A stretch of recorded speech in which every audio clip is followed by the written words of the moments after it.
All right. I just picked my nose, so don't put that in. Oh, you're going to put it in. Oh, I probably will. Oh my S. J. OMJ. OMJ. OMJ. The trip is done. This is the behind the scenes video? Oh my God, this is the series debrief / behind the scenes. That's all has to fit in the helicopter. Okay. This is going to be all over the place, but for anybody who appreciates the behind the scenes stuff, consider this like the extra features in the DVD, since DVDs aren't really a thing anymore. You're going to get a lot of extra features from this DVD for the next month. Oh, this series is packed full of ancillary content. Yeah, get used to this set, because this is going to be like this till December. What an over the top. We spent a lot of time on this wall. Let's build it into a set. How did you con me into helping you with this? Well, we had to build a divider wall for the studio. Yeah, we did. It's true. Here. We're going to do a full video. We have filmed a full video on how we built out this entire set, design process, how we made this wall, how we lit everything. So that's coming as well. You guys probably recognize this wall from the map portion of episode 1 of Heading East. If you have no idea what we're talking about, you got to go back and watch the series, guys. Yes. Link is up here. Do not watch this video without watching the series. Because it won't make, well, you could, but it won't make a lot of sense, to be honest. So that's the map wall that we built out to show you guys the route, the proposed route that we were going to take for heading east. Of course, if you're looking at this, some of it has changed. You might notice that there are 2 destinations in the state of Vermont, but we actually only hit 1 in the series. That's for a number of reasons. The main one being that we were supposed to leave on our trip on Friday, but we had an unexpected maintenance issue, link up here, which pushed us forward, back, push back, depending on your frame of reference. Yeah, so we kind of lost like 3 days from our trip. Yeah, but it worked out though. It would have been rushed if we had to pack on Friday and leave on Friday night. We didn't want to rush. And I didn't want to fly at night if you don't have to. We could have left Saturday morning, but then the whole thing with the maintenance thing came up. But anyway, it all worked out. We had plenty of days built in, and we even still got home early-ish because we actually didn't lose that many days because of weather. Initially, that first dot is Basin Harbor, where we got to. And then the dot northeast of that is Stowe. And that was a destination that you guys have recommended on Instagram, and we really wanted to go there, but unfortunately with time, we had to cut it from the trip. We thought, okay, let's move on. And then in New Hampshire, it was supposed to be Franconia. We were going to be camping in Franconia, and then we were going to try to get a car, and we were going to check out some stuff around that area and then go camp at an aerodrome called Wentworth. But instead, we skipped over that entire part of New Hampshire because of Hurricane Ida. Because of Hurricane Ida, there was one night of vacancy in a spot you've always wanted to stay in, which was Getaway Boston. Yeah, which was actually in New Hampshire. But it's actually New Hampshire. We flew into Concord, New Hampshire for that, which is actually not even on this map. If you draw lines, sort of maybe, what is it? West of Portsmouth. So that's where we actually 18 went. minutes west, to be exact. There you go. Flying time. Yeah. So other than that, we still made it to Portsmouth. We did. Which is that dot right there on the border of New Hampshire and Maine. And then we added a spot, York, which is right across the border. So it's almost like a double dot there.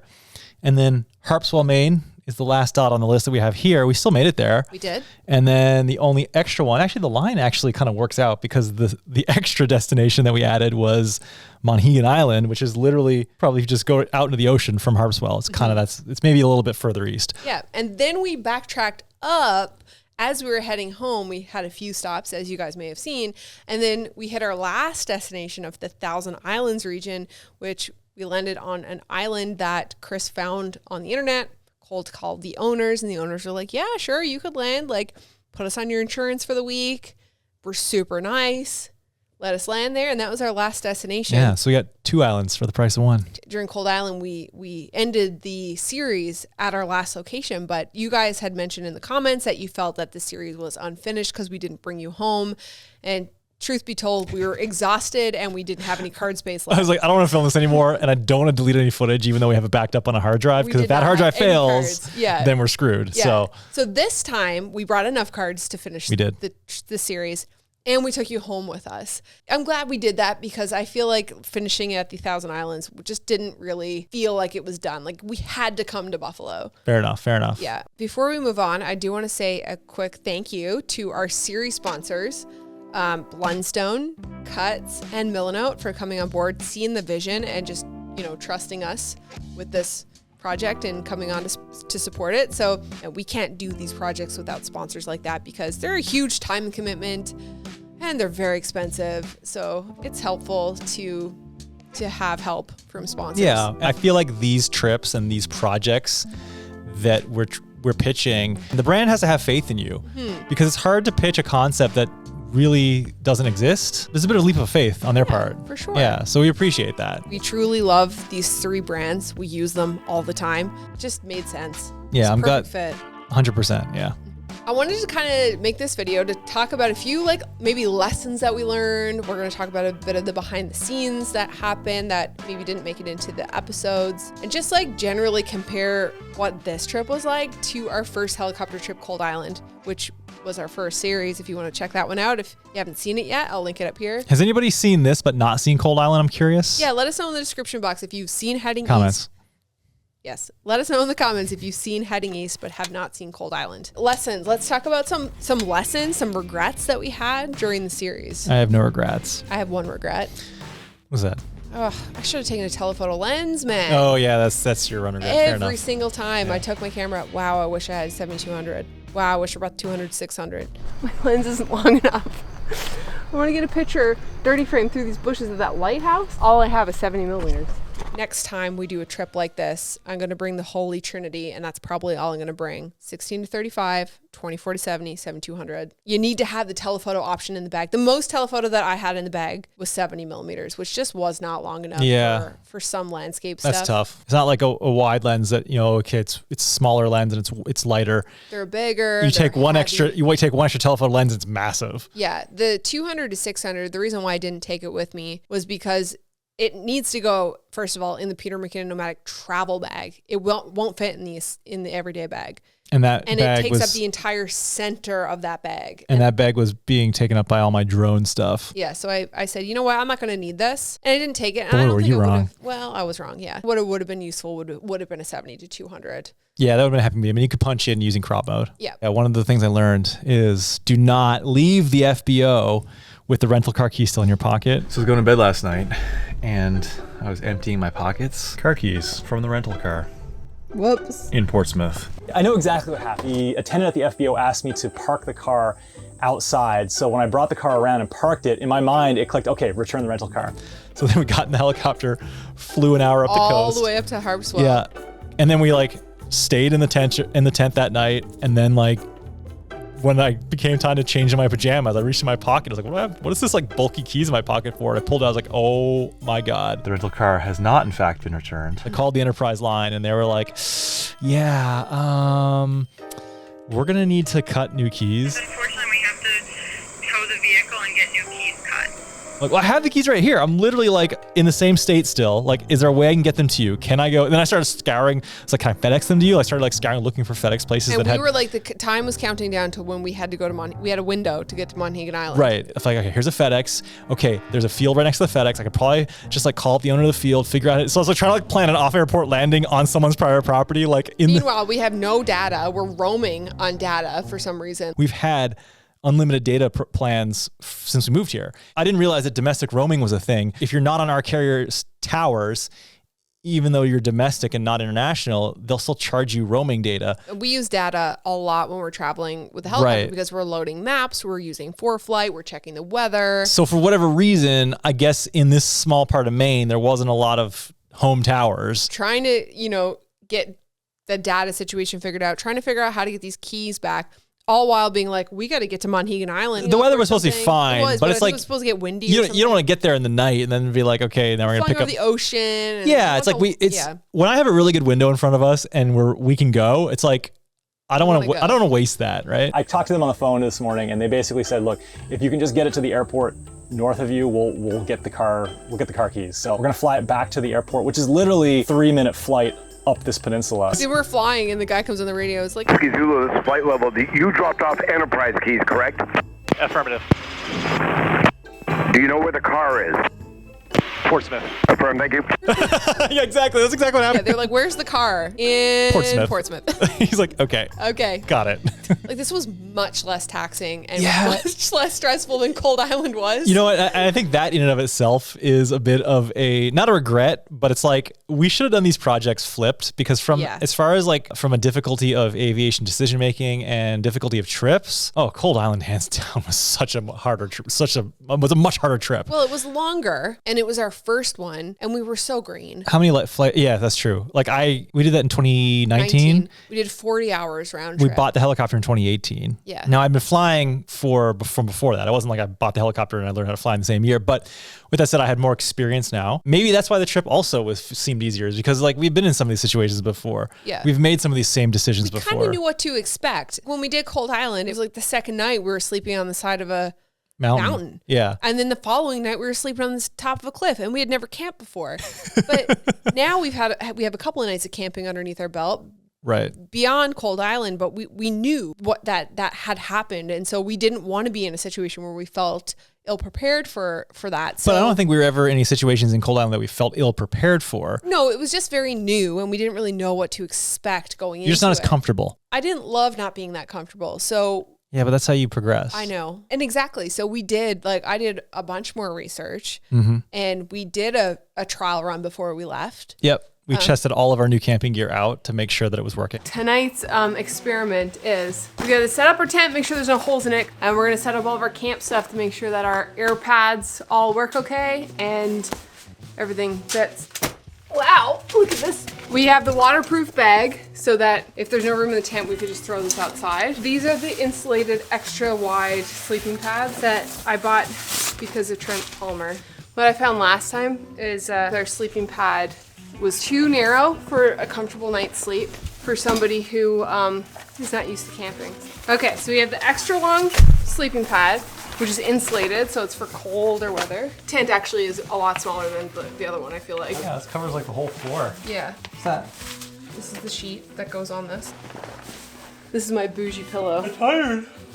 So the only thing I'm concerned about is that there's no room in here for like camera bags. Are you farting inside your sleeping bag? I could tell by your face. Why are you smelling it? Ew, Chris. I have to. We're gonna go camping this weekend and we're gonna try out all this stuff. I was comfortable during Cold Island though. So. You can sleep anywhere. I'm pretty sure I saw you sleeping on the stairs once. I've slept on the stairs before.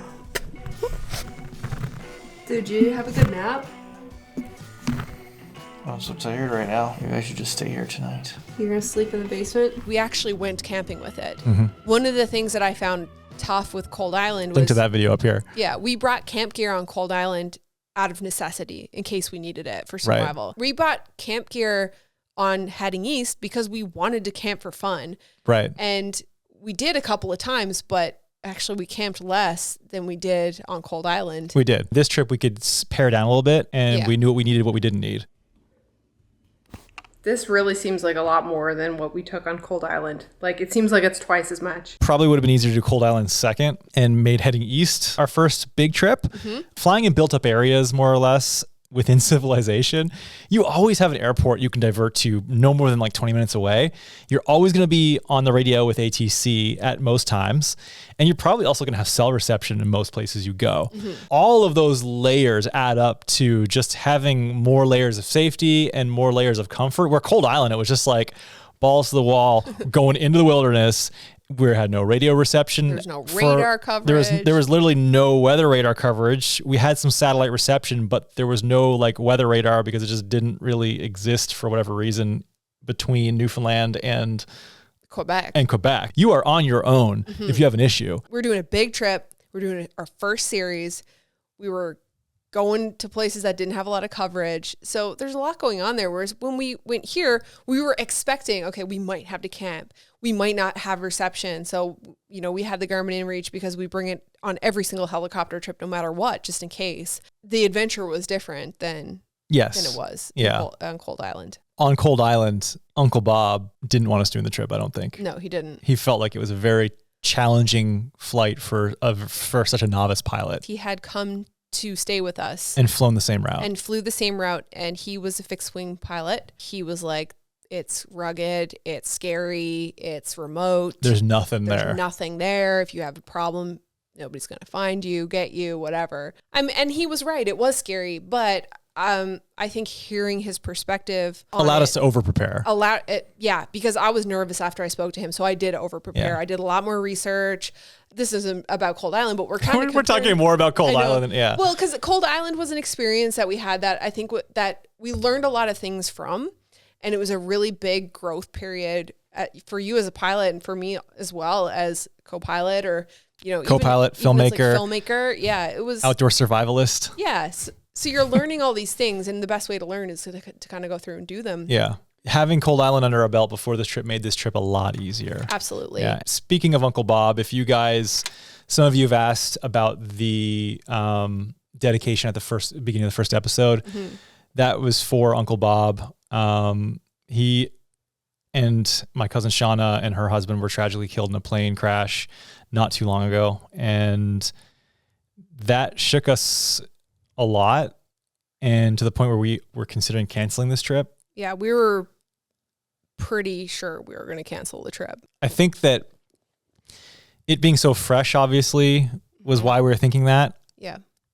And then it kind of, when you look at the risk involved, we kind of looked and said, okay, it doesn't change the risk. This is always the same risk that we've taken on previously, but it just made that risk more real. Yeah, absolutely. And you know that fatal accidents can happen in general aviation. Mm-hmm. And we also didn't know if we felt right going on the trip too. Yeah, at first it almost felt a little disrespectful. Like, how do we get to do this? He got taken away, and it's a weird thing when you're grieving and still trying to work and do your job, and it's weird living this life on social media where people are watching you. Where are you? Why aren't you posting? And you're like dealing with something like this. Yeah, and impossible. It's like you're not going to be like, well, I'm at a funeral in California right now. Yeah. It's and I think the extent we post, I posted something on Twitter about it, but not everybody who watches this channel follows us on Twitter. Right. And it's just, you have these moments of loss, and they're life changing, like for everybody, for obviously for Uncle Bob, Shauna, and James, but also the people left behind. My Aunt Sheila, all of the extended family. Mm-hmm.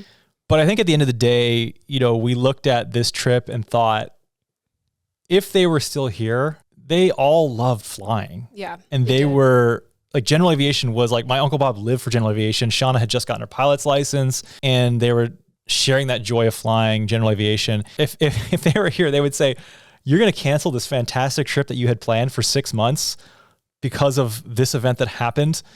We want you to go on this trip. And that's exactly, yeah. And I remember looking at some of Uncle Bob's flying buddies who I connected with during all of this, and seeing, they went on their trip in memory of him. And I said, you know what? I think that's a perfect thing. He lived for general aviation.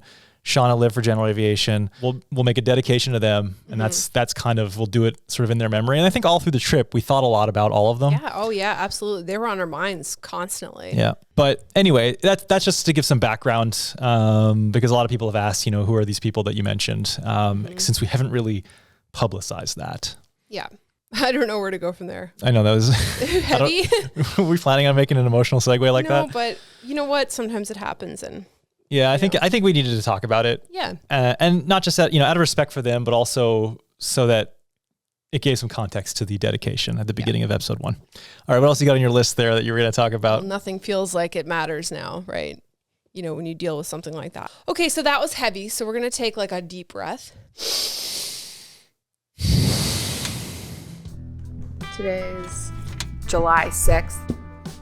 I am currently shooting a behind the scenes, just started filming a behind the scenes video for Heading East. We've been planning this series for a while. We're starting to get serious into it now because the trip is like 2 months away. Sitting here this morning, Tuesday, and I'm just doing some research, watching a bunch of different documentaries and different videos, and I'm using this story clock notebook that MusicBed sent me to analyze and research these films and try to learn how they're putting their stories together, and like break down things and see where there are different types of story arcs, so I can learn a little bit more about documentary filmmaking. The whole point of us making this Heading East series is to have fun and use our cameras, but also practice and skill development. So every time we do something like that, I try to make it better than the last time. So Cold Island was the last time we'd done a trip like this. That was 2 years ago. So I'm just trying to make this video series better than that one. So that's what I'm doing today. In the announcement video, we talked a little bit about kind of our thought process for this series and kind of why we wanted to do it. With every helicopter trip, there's, you can only plan so much.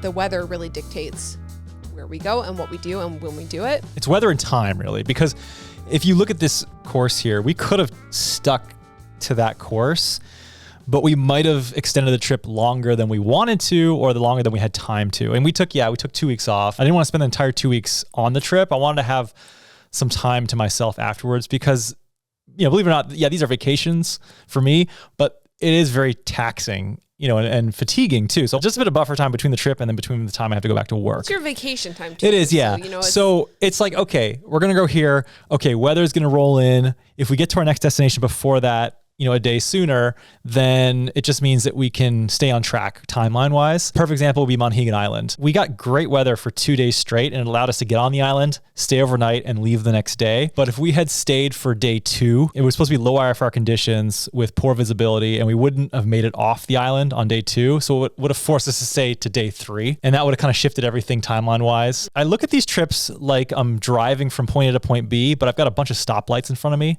And sometimes you get it where it's just green light, green light, green light, green light. Mm-hmm. But a lot of times it's like red light and then you're waiting. And it's just like, okay, next one, it's like yellow light. It's like, okay, I can push through and make it to the next spot, or I can stop red light, but I'm stuck here for a while. And then it means I might hit another red light later on. And then if you get a cascade of red lights, it could push your trip. That's a good way to look at it. Yeah, I kind of think I started thinking about it that way this trip. Yeah. And it's like a bunch of gates, right? So at the beginning of the trip, we're really like, okay, got to get into the trip because what if we get a bunch of red lights and we get stuck in Vermont and suddenly it's 2 weeks and we hadn't filmed anything, we had to turn around and go home. Right. But once we made it to like Saratoga Springs and we knew we only had one destination left, it's like we could have hung out here for 3 days in a hotel if we needed to, and then just to make our last destination. Right. If that happens early on the trip, you're a little bit more nervous that you might not make it through the whole circuit. We look forward to these trips for months. We had been planning it for months and you get really excited, but it's not like a normal vacation. It's very taxing, especially when you're documenting it as well. By the 10th, 11th day, there was no, I'm dreading going home and going back to work. It was like, get me off this island. I want to be home now. 100%. I think when we were camping in Thousand Islands that one night or last night, it was a perfect camping night. There was beautiful. No dew. It was like chilly but perfect. But when we woke up the next morning, we were both ready to go home. Honestly, I just want to get home right now. Same. We were like, get me home. I want to use the bathroom. I want real coffee. I want to lay in bed. I want to shower. Just wanted to be in the house. Yeah, 100%. And that flight home seemed to drag on. That's the same route we flew home from Cold Island. That just felt like it went on forever. Going from Alexandria Bay down to Buffalo. Yeah. And it just seems like it drags on forever. We planned everything using Milanote. Actually going to do an entire video on how we planned the series and give you a look inside my brain because Milanote is like, not actually reached out to them for the series because I was like, I think that you guys would really find this interesting on how I did plan the series using this app because the app is a game changer for me.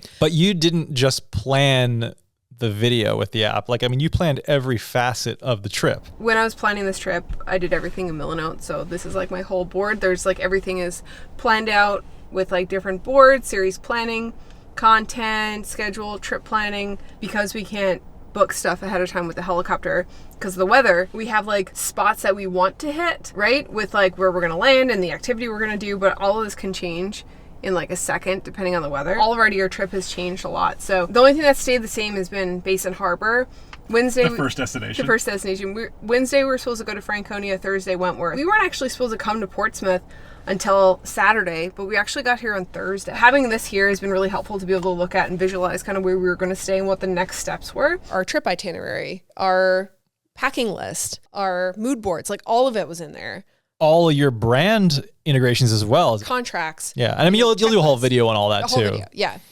But it was interesting because we were able to use the app Milanote to, visually create the schedule for all of these places we were going to hit and every day and what days were buffer days, whether they were going to be camping or staying at a hotel or if we were going to have power or we were going to be off the grid.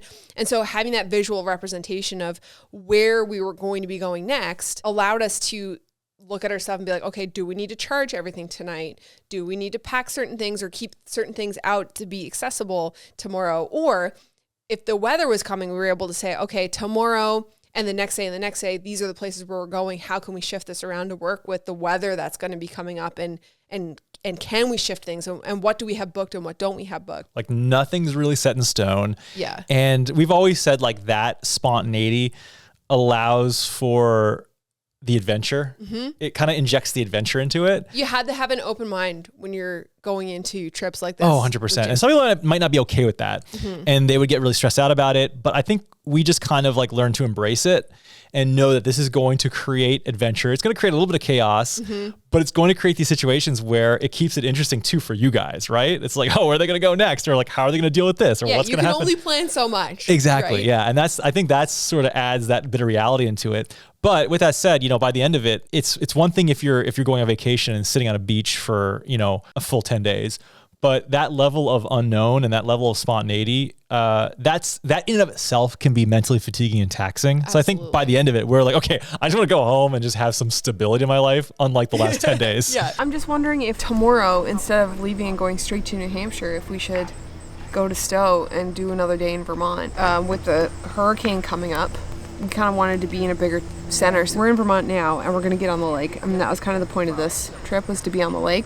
And then go to Franconia and hopefully try to get a car so we could go to the gorge. So we have a couple of different places that we're photographing. Right now, I don't know if we're going to be able to get a rental car down there. And should we go to Stowe tomorrow and push our trip out a little bit? The hurricane's kind of putting a little bit of a challenging spin on it, isn't it? If the weather was good, we'd be then taking up one day of the Labor Day weekend camping, which is one less difficult stay that we'd have to try to book. But then we're like... You're assuming there's no weather. Exactly. And then we're pushing it out, right? I was thinking being done with the city by Sunday. Okay, so we should keep to our original plan instead of going to Stowe. We'll stow away for another trip. Another trip. We were in Basin Harbor for 2 nights, thankfully, and we spent almost one full day calling places, trying to figure out where we're going to be able to stay. So we've been sitting in the room for probably about an hour and a half. We're trying to plan tomorrow, so that we can't really plan ahead of time. So we have to spend part of the day before planning the following day. Our boat rental's not for 3 hours, so we're just going to hang out here, get some lunch shortly. We'll look into what these trips actually kind of look like behind the scenes.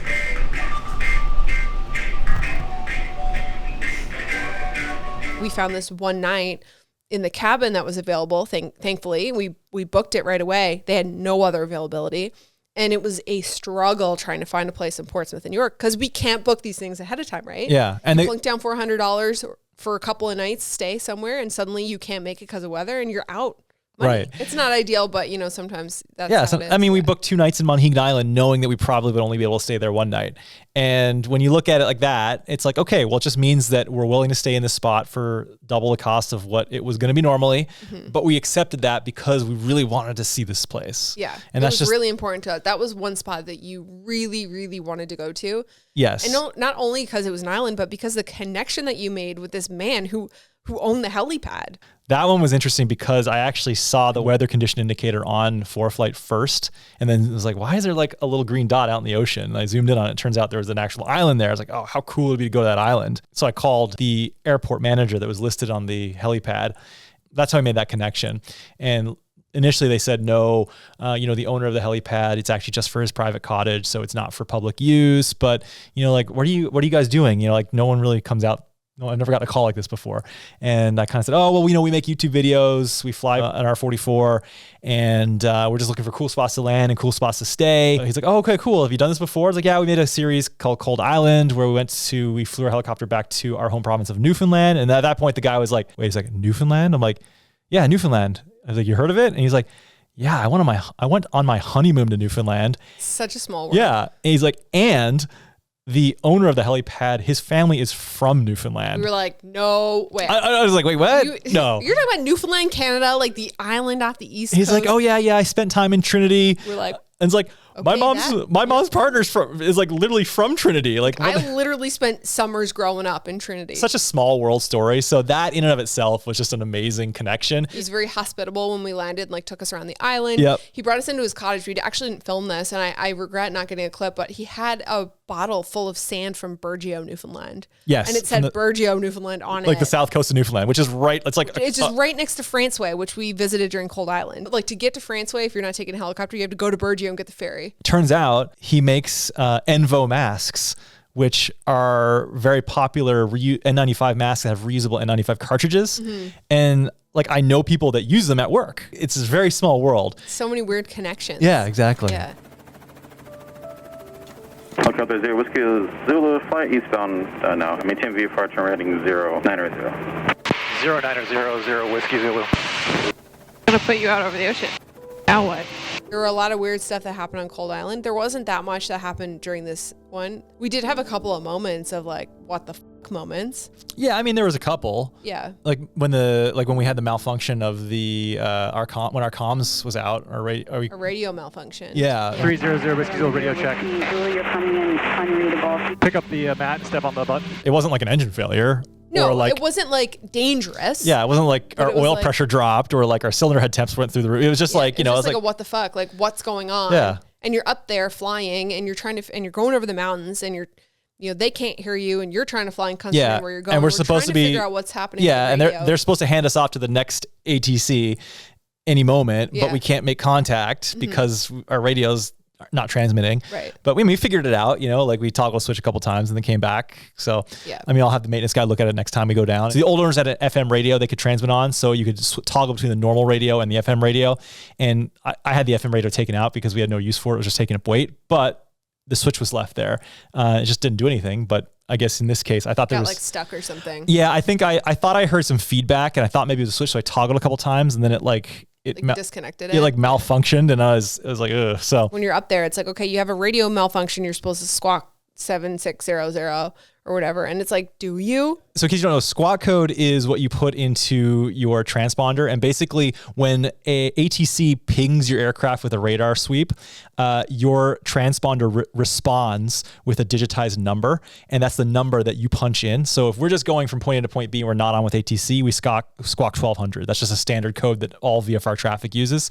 If I'm on with ATC getting flight following, which you guys probably heard us get flight following on multiple occasions. Good on Air 1, just departing Monhegan Island, type R44 helicopter, requesting flight following to Brunswick Executive. That means that I want to establish contact with ATC. They're going to follow me along on this flight and they're going to help us along with like traffic separation and give us just updates, weather, traffic, things like that. We like to be on with them because there have been times where there has been traffic or something that's happening where they've had to say, hey, turn this way. Yes. Or, you know, weather is doing this thing. Yeah. So if they say squawk, you know, okay, radar contact here, squawk 5264, Becki will punch in 5264 on the transponder because that's now her job as co-pilot. And so when their radar pings our aircraft, it'll respond 5264. And it's like, okay, that's 300 Whiskey Zulu. We know who that is. We've positively identified them.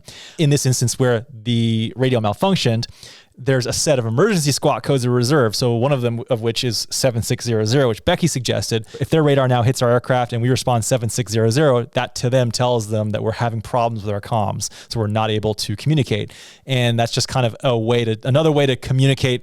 When you can't communicate. That's not through the radio. Like you're in the situation, I'm like, oh my God, like, is this a time that we should be squawking this thing? Like they can hear our radio keying, but they can't hear us. Like, yeah. Do you know, do they think it's a new mistake or do they are they recognizing we're having an issue? The interesting thing is that when I was doing my night hours in Canada, I was flying over downtown Toronto. So I was on with ATC and I had my helmet actually malfunctioned. I had a very similar incident. So I squawked 7600.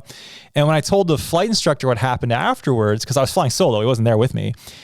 He was like, oh, you did that? Oh, really? And I was like, oh, was I not supposed to? And he was like, well, I mean, like, he's like, I think we get like Transport Canada, I think has to be involved now because technically it was an emergency event and we got to file paperwork. And I was like, oh shit, I didn't mean to like. Isn't the whole thing to so I pinned him. I was like, did I do the wrong thing? Like, should I? And he's like, no, you didn't. It's fine. Like, don't worry about it. Yeah. But like that kind of like in my head, it made me like up the threshold in which I was going to ever squawk 7600 again. That's why you hesitated when I said, should we squawk 7600? I did. That's exactly why I hesitated. But like, I really think that in an emergency situation, like, I don't think you do anything wrong. Like, the flight instructor says if you have a malfunction, you should do this thing. Right. I don't think anyone's going to fault you one way or another. It's one of those weird, it's technically an emergency code, but it's not an emergency like hijacking, or it's not an emergency like an engine problem. It's not really an emergency. I don't think we did the wrong thing. I think it's fine. That we did the wrong thing. No. I think that, you know. But, you know, all of my and your experience sets us up for decisions we make in the future. Right. And that was just one thing that I had come across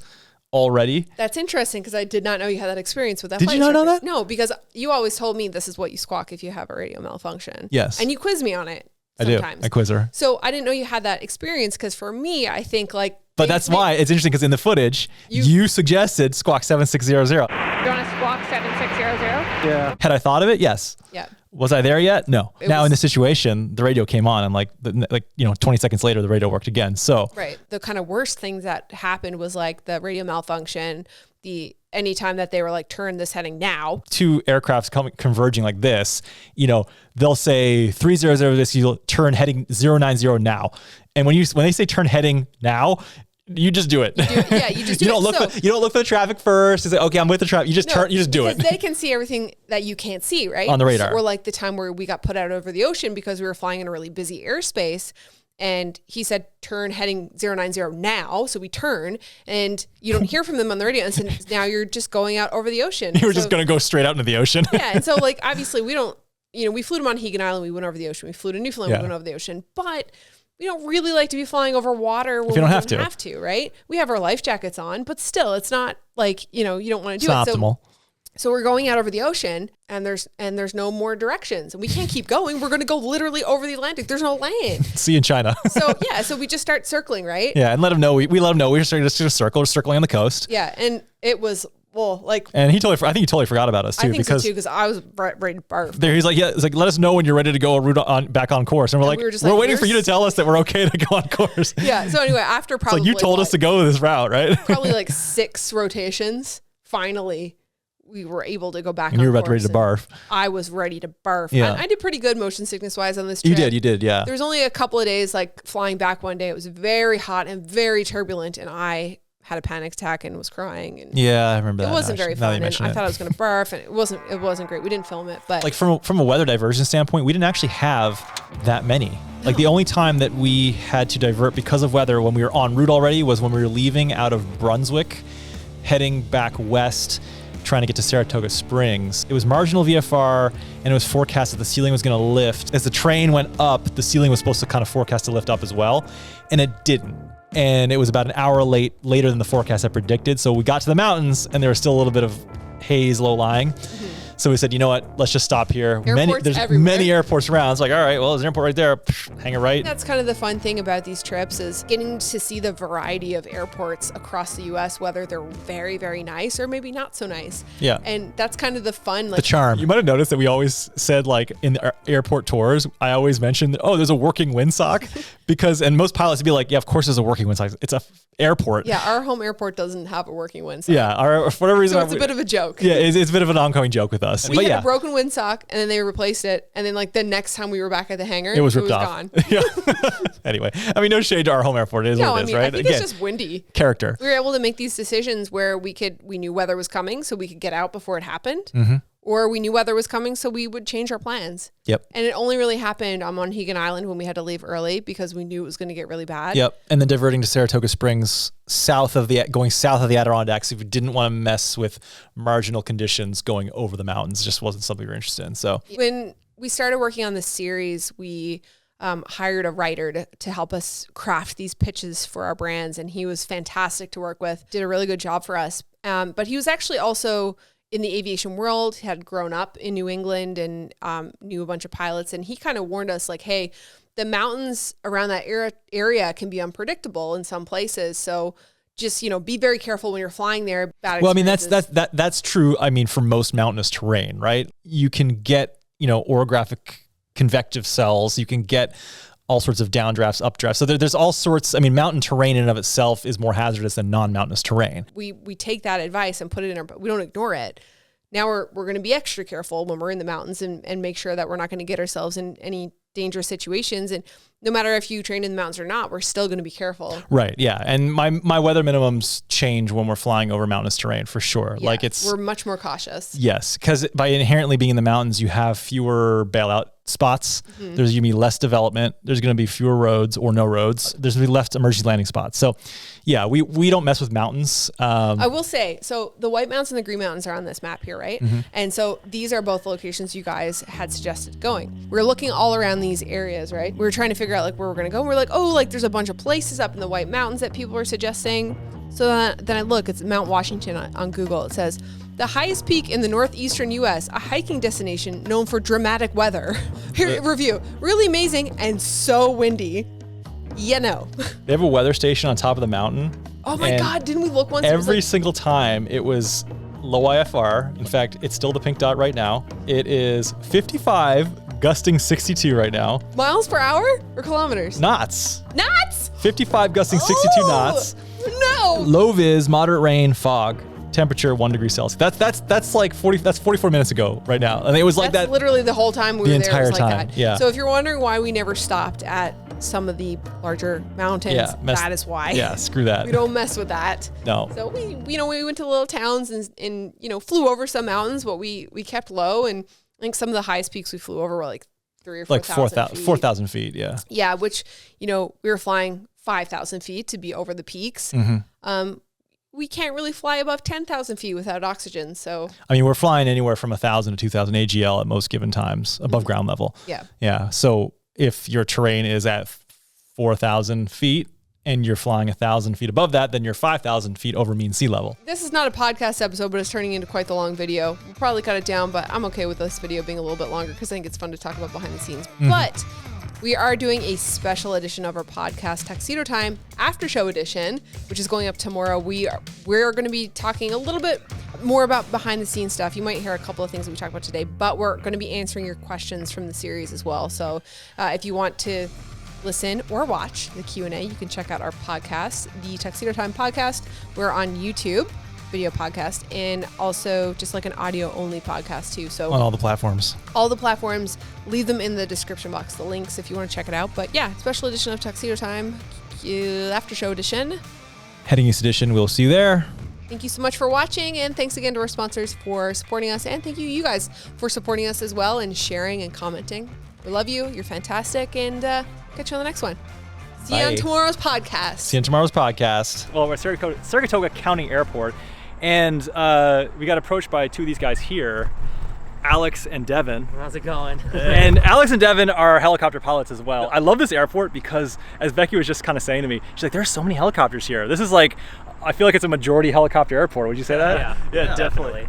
But they watch the channel, so we're always amazed when we see people out in the wild who actually are familiar with the channel. Absolutely mind-boggling to me, because again, I still feel like mom and dad just watch the channel kind of thing. You know what I mean? Studying with my other instructor, and I look out the window because it was a little gusty, and I look out and I see like, who's this idiot flying in these gusty winds? I was like, oh my God, and I was like, why does that helicopter look so familiar? He taxied off, and I was like, oh, wait, I won't know who it is. Then he came back and went over to the fuel, and as soon as he got out, I saw the helmet and the camera. I was like, that's Dr. Chris. I gotta go see him. I wasn't gonna bug you yesterday. Oh, you waited for Devin to make that. Yeah, I sent him a picture. So. Well, for everyone watching right now, they are just as real and just as what you'd expect. Like, definitely. Everything you see in the videos right now, they're just as real. Oh, appreciate it. And I wanted to give a little shout out. We fly helicopters here, so if you guys wanna come take flight lessons and be like us, be like helicopter pilots, my Instagram handle is Devi Bowen, and